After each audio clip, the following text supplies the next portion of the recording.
All right, so let's take a look at some of the bending stuff that Jason does. Let's talk a little bit about bending in the first place. Bending, you always need to have a plan of action. So you need to have a place on where you are going to shoot for. So if I'm playing this note right here, and I want to bend up, what I need to do is shoot for this note. So what I'm going to do is bend this note until I'm at that note. I'm not just bending just for the sake of bending. Nobody really does that. Beginners do that. But otherwise, for the most part, people are shooting for very, very specific notes. Sometimes even if they overshoot a specific note, it'll still be in tune with a different note. So yes, for example, let's say I'm playing this note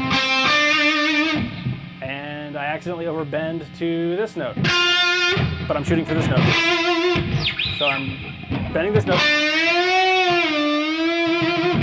So that's what I'm bending. But we'll talk about vibrato a little bit later. Let's focus on bending.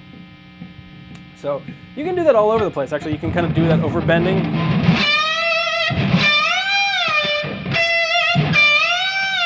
So you bend up too high, come back, and then bend up to the note.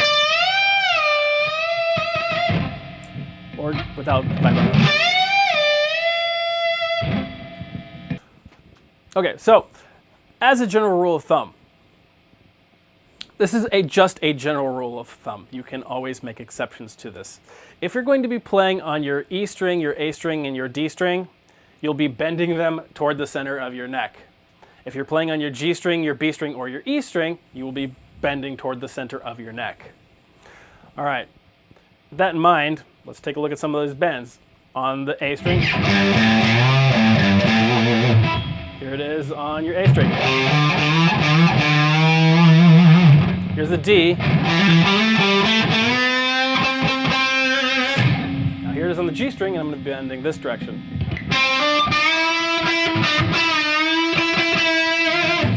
B string, high E string,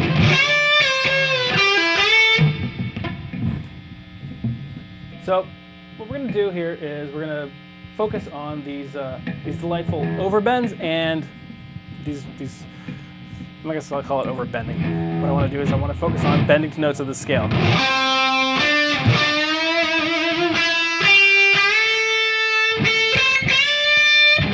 For example, like this. So what we're going to do is the next sequence is going to be focusing on bending into notes of the pentatonic scale. So this is going to be great ear training by forcing you to bend in tune. Some of these are going to be very, very hard for beginners, and if you don't have calluses on your hands, this definitely will build them up. So what we're going to do is we're going to take this pentatonic scale,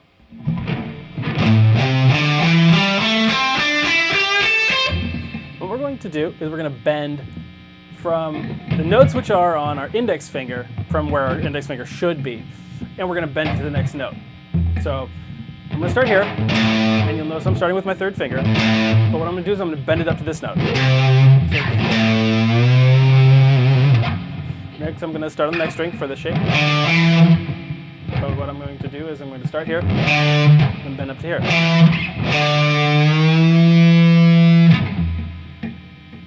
Same thing with the next string.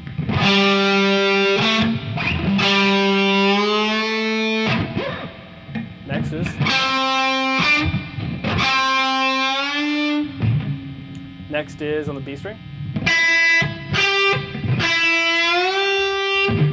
Next is the last one. So that's going to force your ear to start to identify how to change these notes.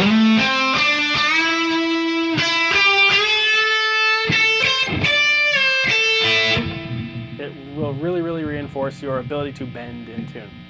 So that's actually just focusing on the left-hand side of this. So let's take a look and focus on the right-hand side of these things now. All right, so what we're going to do is we're going to take these notes and we're going to bend to the next string, next note on the next string. So, right, the next two, which is this.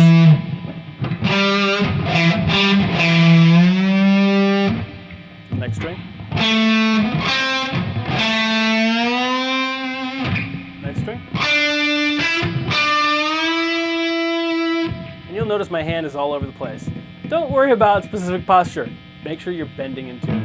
It can be more traditional, or so next. So far, you should have something that sounds like this.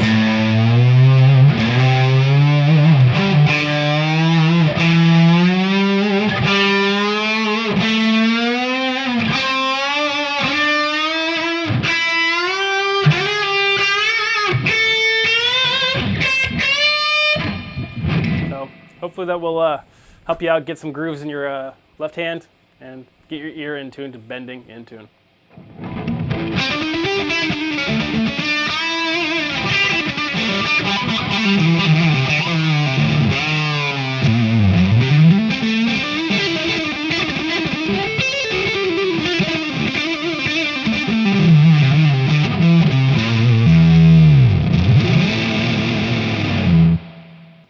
All right, so bending and vibrato, posture. There are various ways of bending. There's various ways of doing vibrato. You can think of vibrato as changing the pitch of a note ever so slightly. Like this. Or it can be wide. Now, there's lots of different ways you can do that. First off, you can do a kind of rocking motion with your hand. So it's actually using this area of your hand as a fulcrum. You can do it with your index finger. Doesn't matter, it's still using that as a fulcrum.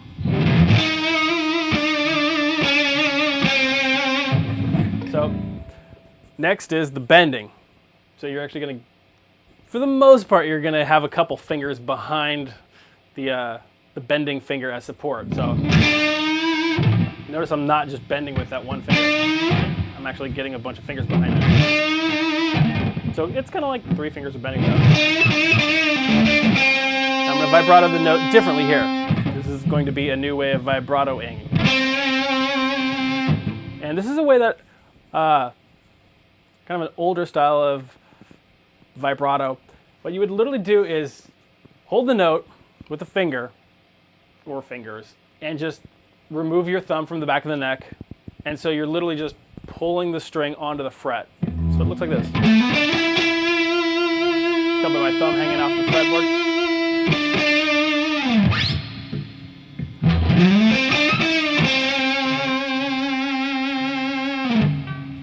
Now, another thing to think about when you're playing vibrato, you want to be doing vibrato, hopefully in some kind of tempo.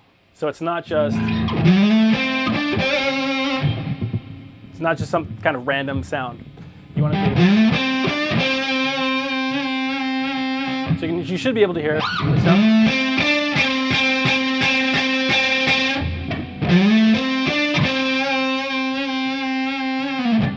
All right.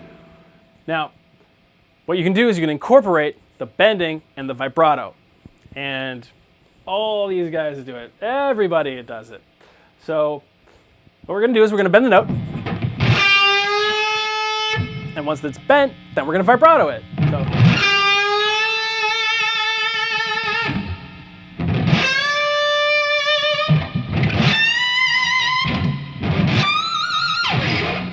So you can kind of have a lot of fun doing that bending and then vibrato. It takes a lot more control to do that than necessarily just to hold the vibrato note or actually just to bend the note. So you actually have to push it up, which puts strain on your fingers, and then you get to vibrato it, which puts even more strain on your fingers. But if you do that enough, you'll become comfortable with it, and it'll just become another part of your arsenal, your repertoire of techniques. All right, so let's talk a little bit about ghost bending. It sounds kind of mysterious, just in name only. So what we're going to do is we're going to bend the note before we actually play it. So I'm not, here, I'm going to turn the volume up, I'm going to bend the note up, and then I'm going to play it, then I'm going to release it. So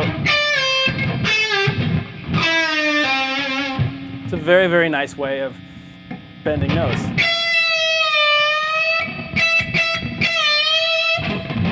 So let's take a look, and we're going to run through a pentatonic scale, just the top part of it, this part of the pentatonic. And what we're going to do is we're going to ghost bend. So I'm going to bend the note, pick it, bring it down, come down to the next note of the scale, then I will ghost bend the next one.